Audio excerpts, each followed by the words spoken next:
Papa mummy के लिए best gift कारवा मिनी।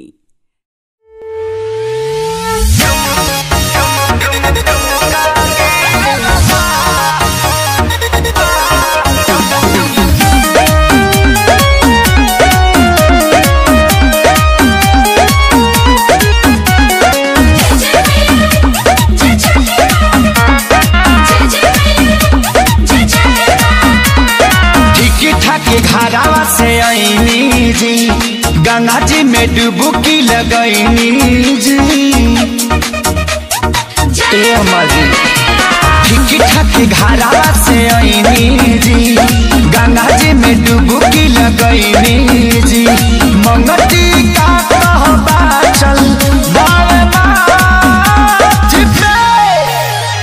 झुमका गिरल बा, झुमका गिरल बा ए आमाजी छोटी घाट पे।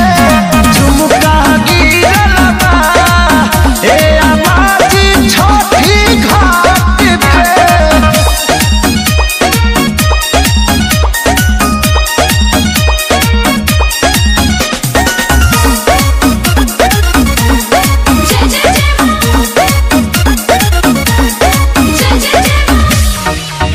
बड़ी बानी परेशान किनले रही बेच के धान, अब का करी भगवान। सोनारा से रही हिसाल बनवाइले, एही लागी झगड़ा गोतीन रही कइले। जोड़े कलश पवाले रहनी हाथ में, अरे झुमका गिरल बा, झुमका गिरल बा ए आमाजी छोटी घाट पे। झुमका गिरल बा ए आमाजी छोटी घाट पे।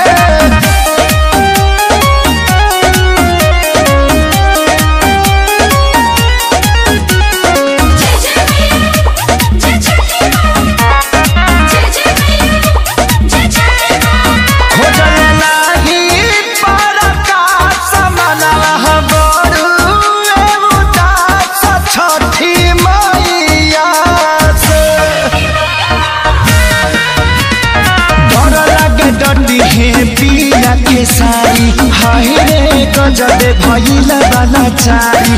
कोसिया